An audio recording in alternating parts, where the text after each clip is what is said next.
These bullet points are an outline of the chapter. Chapter 10 on Agriculture and Agrarian Development by Clawson.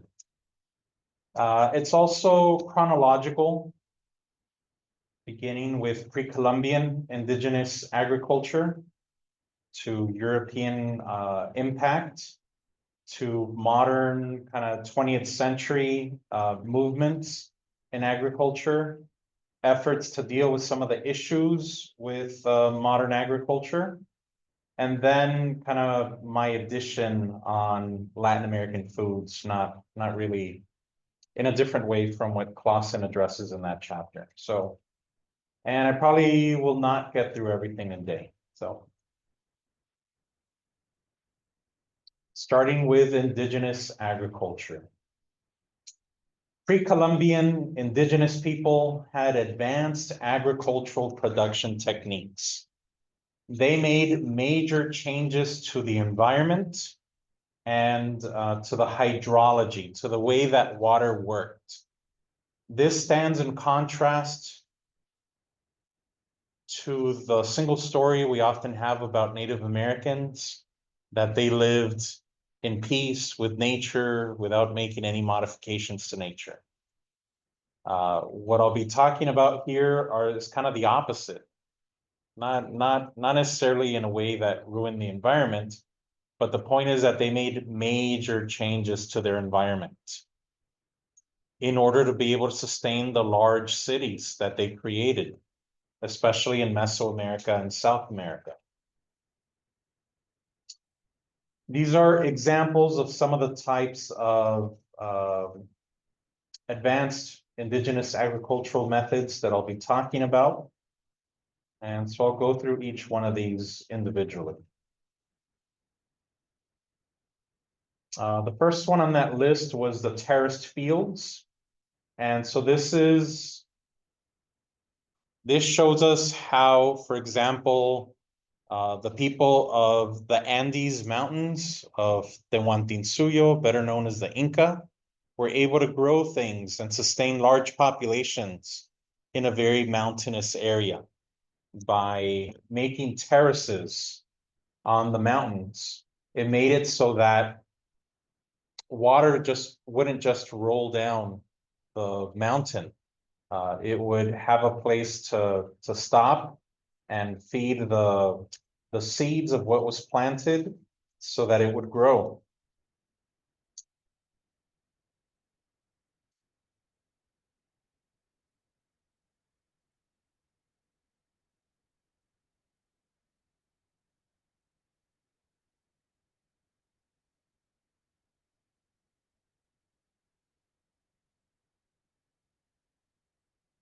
The Chinampas.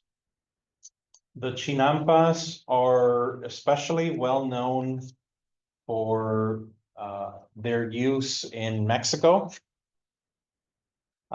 in the area of the Aztec Empire.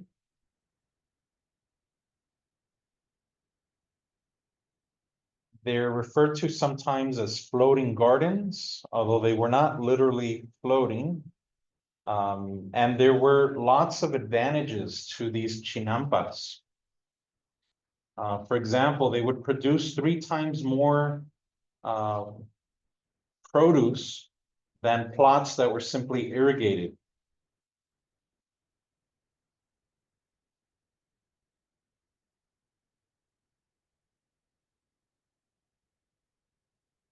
You know, these also demonstrate Native Americans as farmers, with really, and some of their agricultural techniques are actually more productive than even modern agribusiness techniques, although a lot of them can't be done in mass, but and they're certainly more labor intensive. I have this video I want to play for you about Chinampas.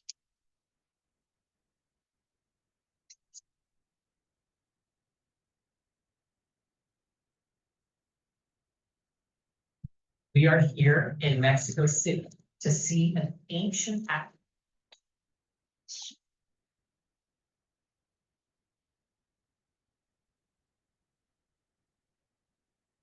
agricultural system that is still productive today. And we're here to see, is this the most productive agricultural system in history? And what can we learn from this system to help us face the great challenges that we face in this basin? The basin of Mexico City is located at a high elevation in the south of the country. The basin used to be covered by 5 lakes, and it was on an island in one of these lakes that Aztecs built their legendary capital city, Tenochtitlan. Even before the Aztecs, agriculture had taken a unique form there. In order to grow food in this flooded landscape, an innovative form of agriculture was developed, where land was recovered for farming by building artificial islands and peninsulas that are known as the chinampas. These chinampas covered the lakes and provided food for the capital city in a maze of canals and raised gardens. When the Spanish conquered Tenochtitlan in 1521, they began to systematically destroy the city and the intricate waterworks that included the chinampas. Mexico City grew over the ruins of Tenochtitlan and steadily expanded over the last 500 years, draining and covering the lakes and paving over the chinampas that once covered the wet valley. This vast ancient farming system has been all but erased from history except for one special area.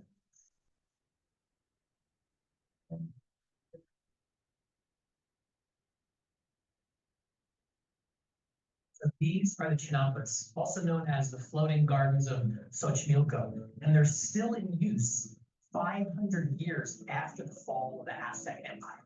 So why do we think this could be the most fertile agricultural system in history?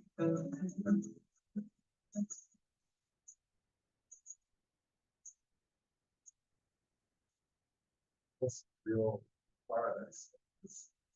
Plant on land, you can fish, and then you can hunt. This man-made intervention created more biodiversity so that everyone thrives together. I mean, I have a friend from here that says we have 1,000-year reservoir of nutrients and minerals. We've got here about 11% of organic matter. Wow. This is the black gold of Xochimilco. That's the color you want. This is like some of the best soil I've ever had in my life, right? And this is the foundation of the chinampas right here. Yeah, this is all man-made. The origin of this soil is the sediments that we have on the bottom of the lake, mixed with plants, with roots, with trees, so that it becomes not only black, but it has the right texture. You don't need to water this plants. You can just put the seeds in and then you cut these blocks and you don't water it for a month. It's just like a giant sponge. Yeah, and as long as we keep it covered, then it will stay that way. Because Mexico City is a giant basin, there's no outlet for all the sediment that washes down from the mountains. This has gone on for millennia, and so all the soil and debris from this large mountain range settled into the lakes, providing extremely fertile materials for constructing the chinampas. Because of this geography, there's a deep and long-lasting reservoir of fertility that formed the basis of food production for ancient civilizations. This is a very shallow lake. And because it's so shallow, it was easy enough to pull more out of the canal and to put it in this rectangle. The chinampas were constructed by creating a perimeter of willow stakes known as aguajotes that were anchored to the bottom of the lake. Reeds were then woven around the framework of the stakes to create a container enclosed on 4 sides. Into this container was placed brush, aquatic plants, weeds, and whatever else was available, making a big sponge of organic material. Then using buckets or long shovels, the lake mud was scooped out, placed in a layer over the organic material. More organic material and more mud could be added as needed to get the chinampa to the desired height. Over time, the organic material broke down and the whole mass became a body of soil that could then be planted. The aguajote willow stakes would then sprout and grow roots to shore up the perimeter of the chinampa, and more trees were planted as needed. The chinampa became stable and many crops could be continually planted. This chinampa in particular is the one that looks like how it was originally designed. It resembles the original design. So we can picture that this chinampa could be worked by one person. I am sure that the chinampa in its origin is an agroforestry system, always surrounded by trees. As we say, this is an agriculture based more on process than inputs. The original design of the chinampa is always surrounded by water, and we have all these trees, the willows, that are called aguapote. They help to keep the chinampa in place. If you dig 1.5 meters, you will find the lake. For trees, it's a very good idea. They can easily reach down 1.5 meters and then get the water from there.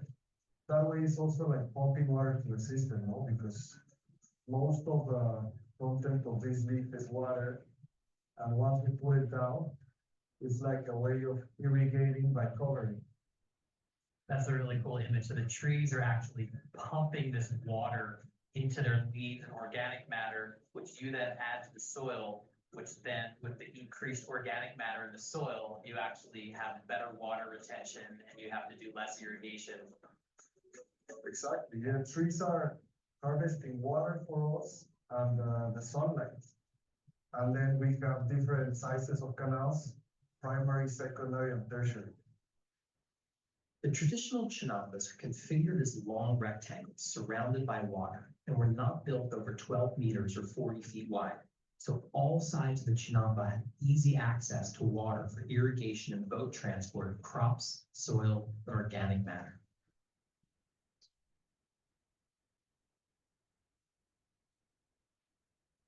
Pretty good video on chinampas and kind of all that goes in, all the thought that went into it and how effective they are. There are other similar techniques in other parts of the Americas, like the raised fields or wadu of South America, where similarly there's these rows of soil for farming, and then there's water next to them that helps feed the plants. It also helps for insulation, protection from both heat and cold, and it also allows for transportation with these waterways. And so, yeah, a lot of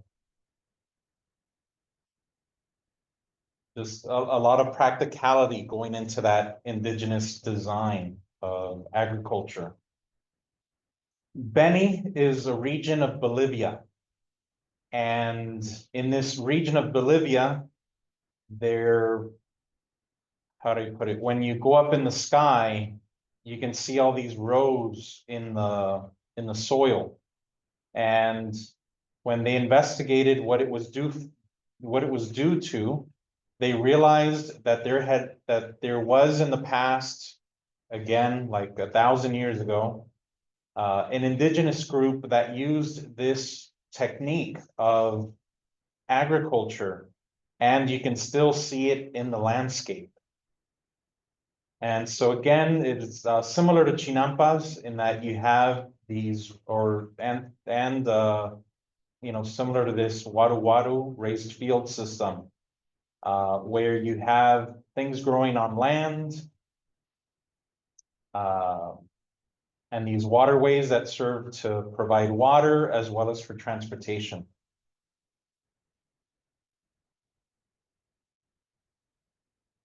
I should also add that this area of Beni in Bolivia is an area that experiences flooding part of the year and experiences drought a part of the year. And these ways in which they made major modifications to their environment help them make the best of living in that environment so that they wouldn't be living, in a flooded area. They'd make use of all the water they had available when it was supposed to be the time when the flooding, and preserve some of that water for the period of drought. So they would make these mounds to live on. They would put trees and other vegetation and clay to help them keep their shape and stay above water. And then they built all these water passageways to go from place to place and from where they were growing things. They also they made like man-made ponds, or where they would keep fish from going away, so they would have access to these fish in the water.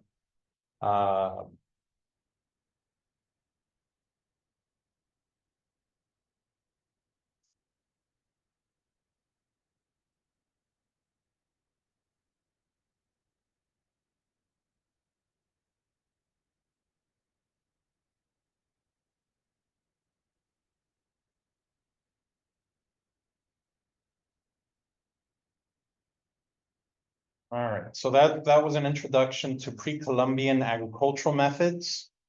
Then we transitioned to contact with Europe, and there's things that came from the old world and things that came from the new world.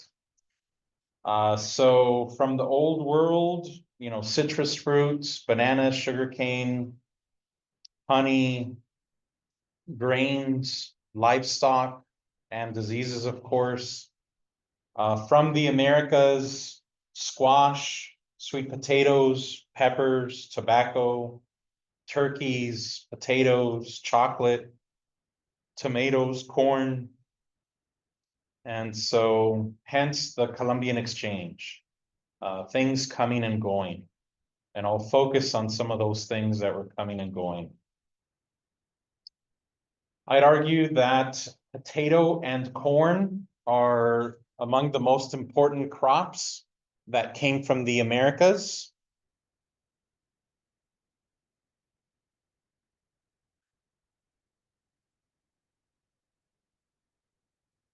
You know, today maybe we think of, I don't know, when you think of potatoes, I don't know, you might think of the Irish.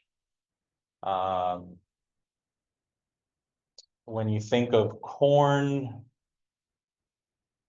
I don't know, think of the US. There was corn in the US and the Americas, part of the Americas, although most of it again was in Mesoamerica and South America. I'll get into more details about both of those. Now, these crops like corn and potato, they were domesticated crops. Corn does not grow in the wild. Corn is something that you have to plant in order for it to grow. And I'll get more into that as well. Like I mentioned before, you know, imagine ice cream without chocolate. Well, imagine the world without chocolate. Imagine ice cream without chocolate or vanilla. Imagine Italian food without tomatoes. Avocados, tobacco, peanuts, pineapples, strawberries, all things that came from the Americas.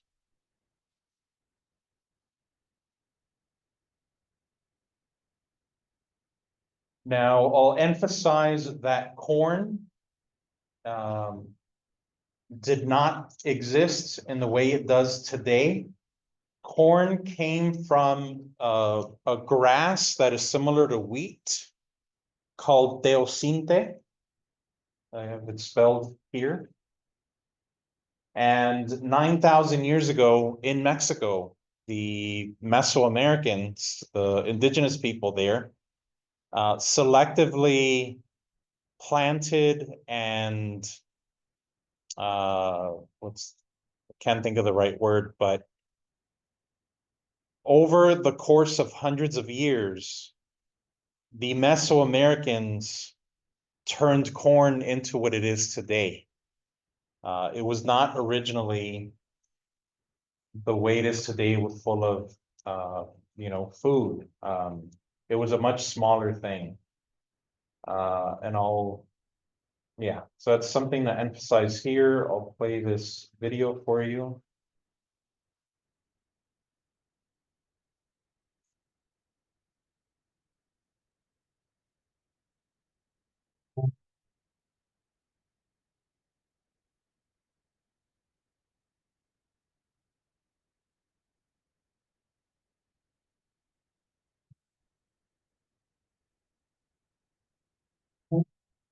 accounts for more than 1/10 of our global crop production. The United States alone has enough cornfields to cover Germany. But while other crops we grow come in a range of varieties, over 99% of cultivated corn is the exact same type, yellow dent number 2. This means that humans grow more yellow dent number 2 than any other plant on the planet. So how did this single variety of this single plant become the biggest success story in agricultural history? Nearly 9,000 years ago, corn, also called maize, was first domesticated from teosinte, a grass native to Mesoamerica. Teosinte's rock-hard seeds were barely edible, but its fibrous husk could be turned into a versatile material. Over the next 4,700 years, farmers bred the plant into a staple crop with larger cobs and edible kernels. As maize spread throughout the Americas, it took on an important role, with multiple indigenous societies revering a corn mother as the goddess who created agriculture.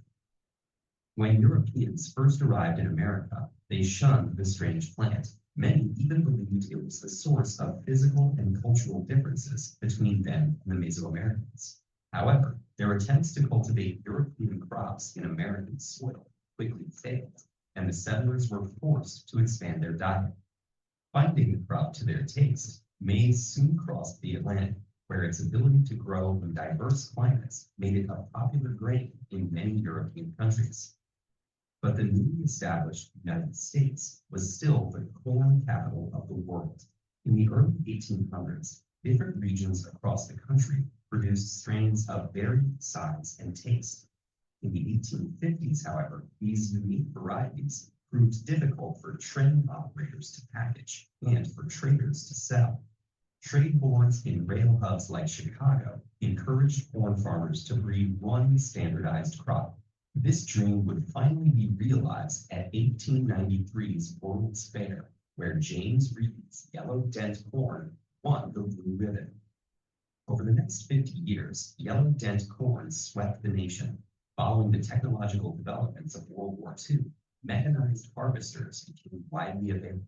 This meant a batch of corn that previously took a full day to harvest by hand could now be collected in just 5 minutes.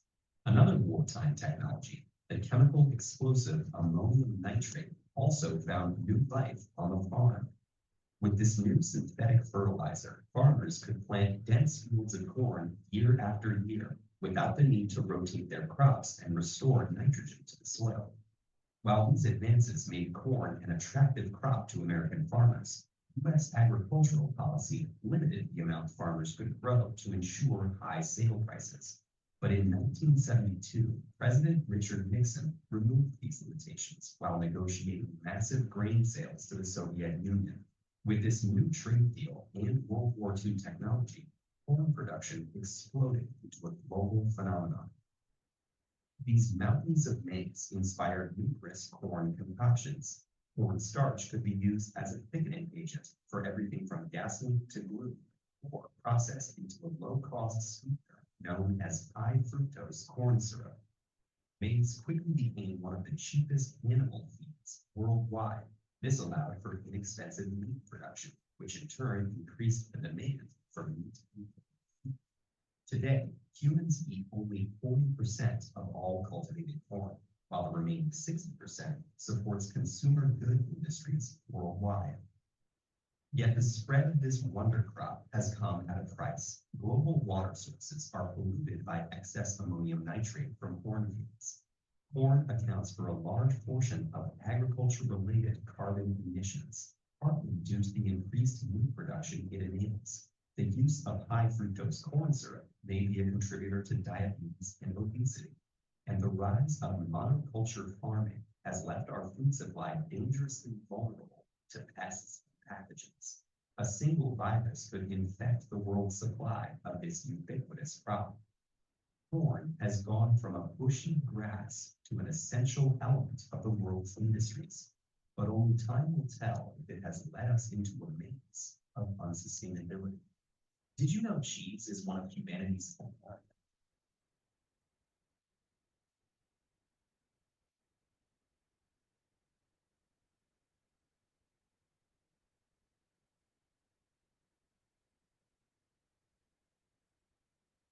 Okay, so yeah, again, sort of that addressing the significance of corn. Potatoes from South America, from the Andes. I'll skip this longer video. I'll show you a shorter one later and expand a little bit on corn. Corn is high in fiber, vitamins and minerals. It's low in fat. The Mesoamericans also came up with something called nixtamalization. It is a process done to corn to make it healthier, more digestible. There were scholars who used to think that,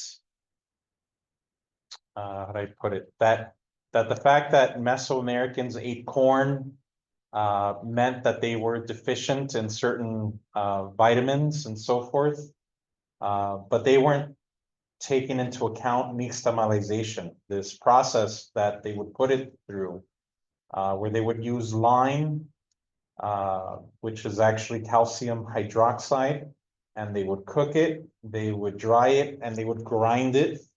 And this process made corn healthier and more digestible. Increases vitamin B3 niacin, increases calcium. And this is a man-made addition to the way that, to what corn would naturally provide.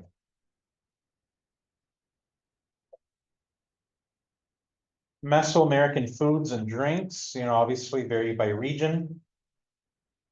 Corn and beans are a very common base for Mesoamerican food, supplemented with other vegetables and protein like turkey and fish.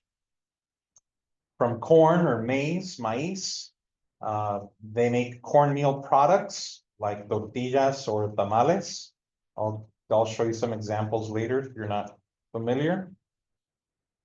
And chocolate or cacao and pulque are examples of indigenous beverages. Cacao is from what we get chocolate from, and pulque is a fermented drink that was made from a type of cactus, from the same type of cactus that, and I don't know if cactus is the right term. Maybe it'd be something like aloe. In Spanish, they call it the maguey plant. And it's the same plant that if you distill it, you can get tequila or mezcal from.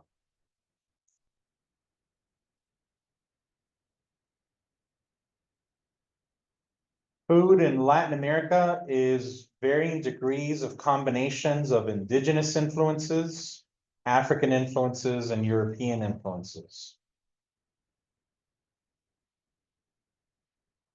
And that mix was often influenced itself by economics. Once during colonial times and since, determined in part by which crop was the most profitable. And which export crop was best suited to the regional climate. And so I'll come back to that in a bit and we'll see some examples of that. This takes us back to Clawson. Clawson introduces us to large-holder economies, which means economies where there are people who own large pieces of land, and to enclave economies, which means that there's kind of pockets of economies. And so a lot of times there wouldn't be, say, a national economy, there would be these pockets. And so that's what it means by enclaves. An important factor in these large holder economies and enclave economies are these different types of landowners. There were the haciendas in Spanish America. Haciendas were the most common, but they weren't highly productive. They were more about status than wealth producing. So the people who owned haciendas, might be the powerful people of an area, but it was more about status than wealth. They were rich in land, and they were rich in that they controlled the labor of a lot of people, especially indigenous and mixed race people and Black people. But they weren't high producing, they weren't getting very rich, even though they had land and power. Then there's estancias. These were the least common of the three.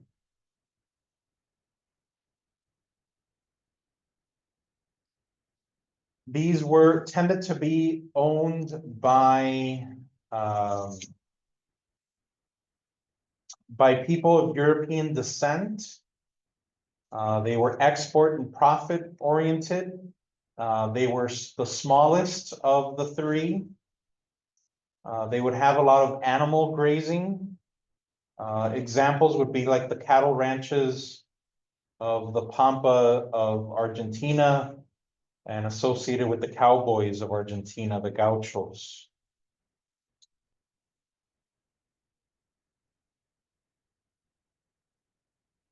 Then we get to plantations. These were the most economically significant and politically controversial.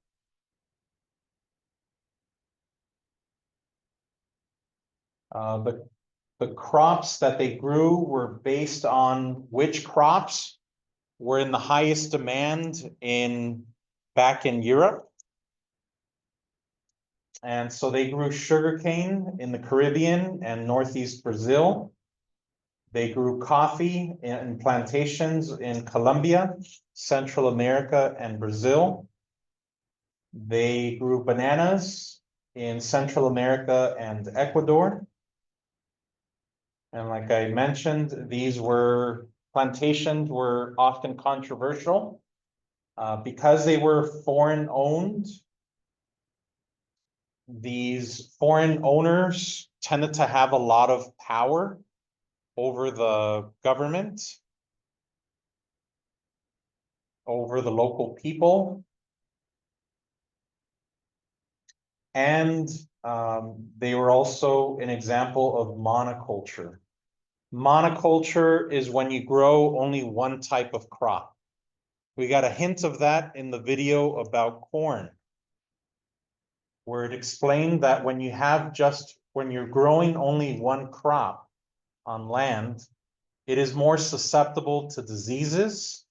It is more susceptible to pests that might come and eat it all up. And so monoculture is actually a kind of a risky way of growing things. Yet it is a common way of growing things, especially in the second half of the 20th century and since, because it is the type of agriculture that is most convenient for agribusiness, for big companies to build machines that can do a lot of the work associated with it when you're growing just one thing. Don't try to write all this down. This is just one example. We used to take students to Nicaragua to learn about the coffee plantations there. And so these are pictures of when we did that. We haven't done that since like 2018, around there, because the politics in Nicaragua were not as safe as they were before. And so we stopped taking students, but this is just for the sake of kind of demonstrating where coffee comes from in Central America today. So before I talked about different types of large holder agriculture, now we get to information regarding smallholder agriculture. So smallholder just means people who own small plots of land.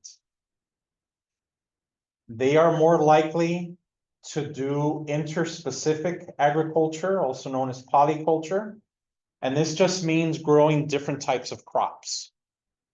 I'll come back to the slide. In a Native American classic example of this would be the growing of the Three Sisters, where you grow corn, beans, and squash on the same plot of land. And this makes it so that they're beneficial to each other. The nutrients that one crop pulls out of the soil, another crop puts back into the soil. The corn helps provide shade for the other crops. It helps provide a structure for the beans, the bean vines to climb up and grow healthy. And it's just a cycle of crops that benefit each other and that is long-term sustainable. So that's polyculture, growing different crops together on the same plot of land, also known as interspecific. Smallholder agriculture is also more likely to use intraspecific agriculture. Intra is when you grow different varieties of the same type of crop. And we don't get to see that very much in the US, but here's some examples where, we're used to seeing that yellow dent number 2 corn when we go to the supermarket, but smallholder agriculture is more likely to grow lots of different varieties of the same crop, because they're not just growing the one variety of the crop that grows the fastest, that they can, pull from the soil the soonest, so that it ripens when it gets to market, so that it doesn't get damaged or ugly in transportation on the way to the store. They're just growing all the varieties or different varieties of the crop. And so here are different examples of different kinds of bananas. Here's different kinds of corn. And there's 64 strains of corn in Mexico with 21,000 regionally adapted varieties. 55 types of corn in Peru. There are 10 types in the US.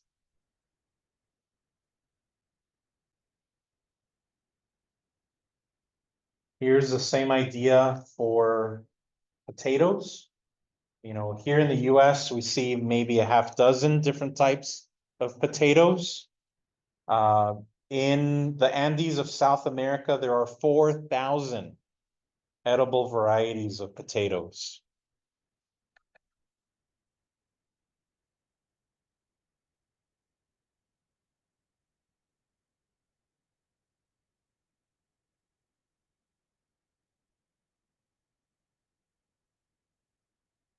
In this chapter, you're introduced to slash and burn agriculture.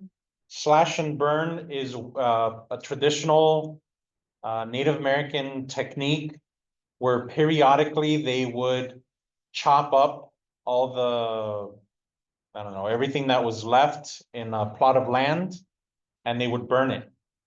And that would be a way of refreshing the soil, of getting rid of any potential weeds, getting rid of any potential pests. And so it would put more nutrients in the soil. However, this is not long-term sustainable. It improves things at the moment right after they slash and burn, but it's not actually long-term sustainable by itself. For peasant agriculture, we simply learned that they are smallholder, they're smallholders, so small that sometimes all their land isn't all together. They might have a little plot here and a little plot there in different locations.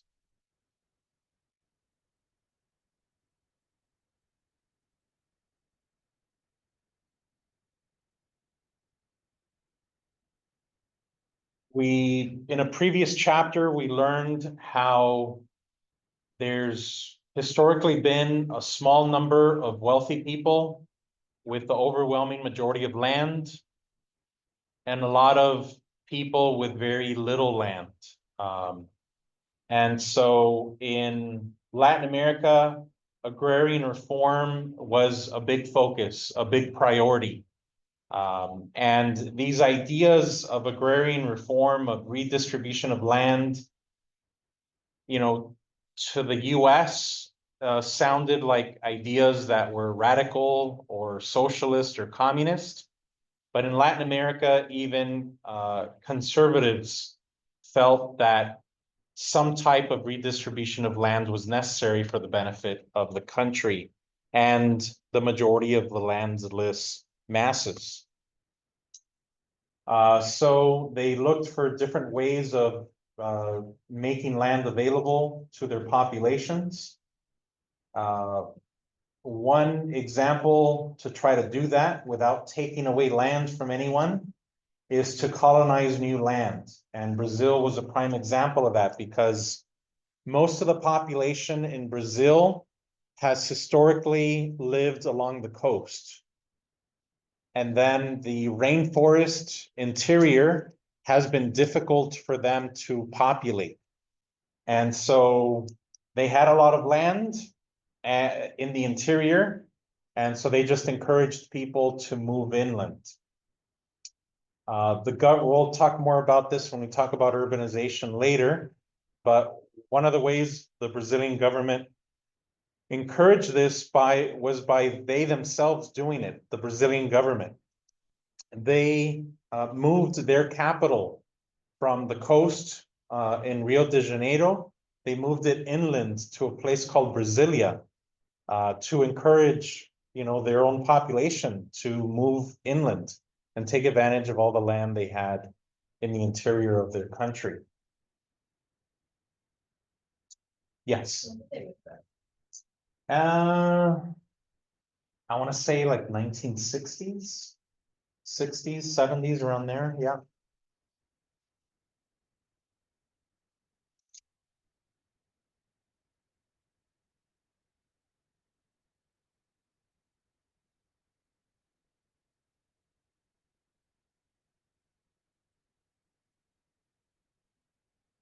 Okay. Now, in the middle of the 20th century and late 19th century, I'm sorry, middle and late 20th century, Latin America was being encouraged to modernize, to follow the example of first world countries like the United States. And so that meant things like using machines, using tractors, using fertilizers, insecticides, pesticides. That was the type of modernization they were encouraged to do. And this did succeed in producing a lot more food. And this is referred to as the Green Revolution. When in the second half, starting around the 1950s and after the 20th century, there were many Latin American countries that were able to multiply how much they were able to produce by modernizing. And so that's what's referred to as the Green Revolution. But as we now know, in the 21st century, a lot of this modernization and a lot of this, what they called the Green Revolution today, what they called the Green Revolution back then, is very different. In fact, kind of the opposite of what we think of as being green today.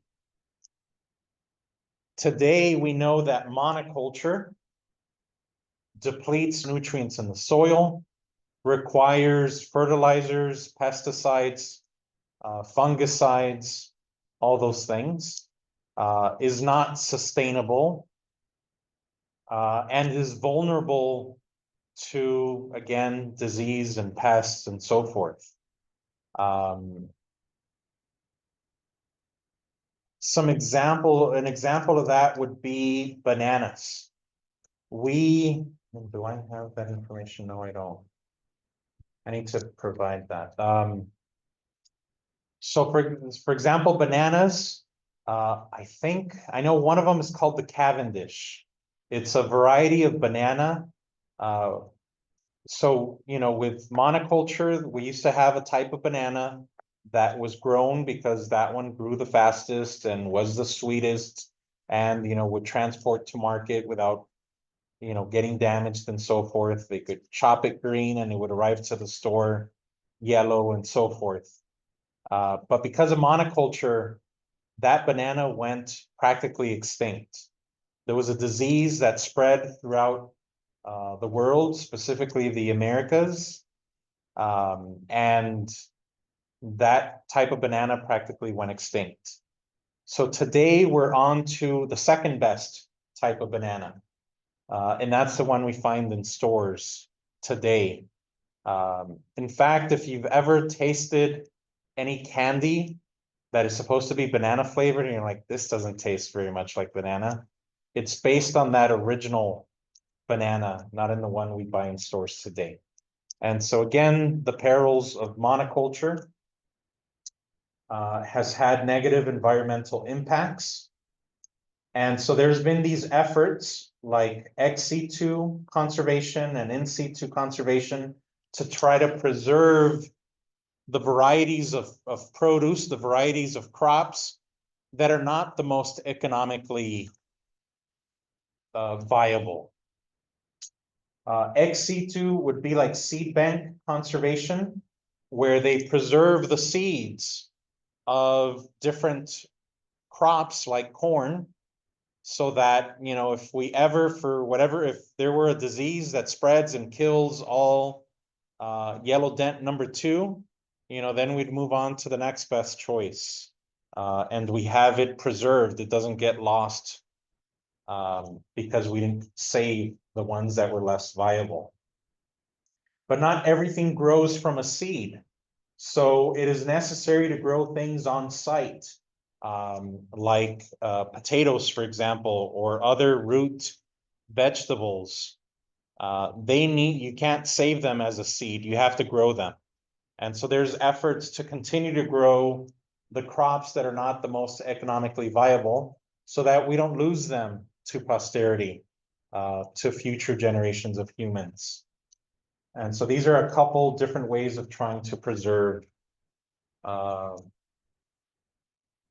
what could be lost due to monoculture.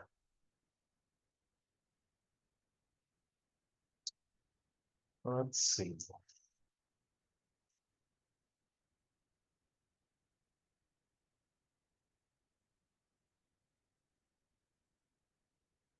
I'll finish up with this section.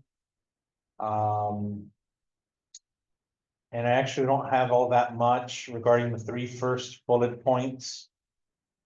Yeah, Clawson basically says that Latin America doesn't do that much of this. I think I disagree. I think, maybe, for example, Brazil and Argentina are well known worldwide for how many cows, how much beef they produce for the world. Latin America does a lot of fishing, maybe they don't do a lot of exporting, but sort of seafood is very popular and common in many parts of Latin America. Tree farming, is another issue of going around and just chopping all trees, especially in today's world of global warming. And so harvest strip forestry is one effort to try to prevent just the chopping down of all the trees. This is where, there's a main road going through a forest. Then you build a secondary road cutting into the forest. And then this is a system so that you can chop down trees without killing the forest. And so basically 1 year you chop down this strip. Year 2, you chop down this strip. Year 3, 4, 5, 6, 7. Then start over here, 8, 9, 10, 11, 12. And so forth, 13, 14, 15, 16, 17, 18, 19. And then there are some that you never chop down. And doing it in this order makes it so that the trees naturally replenish that area that was chopped down. And you have this 30-year cycle before you try to go back and consider chopping down that first, the trees that grew in that first strip that you chopped down the first year. And so it's a way of, a way of making it a little bit more sustainable, so you're not destroying our forests.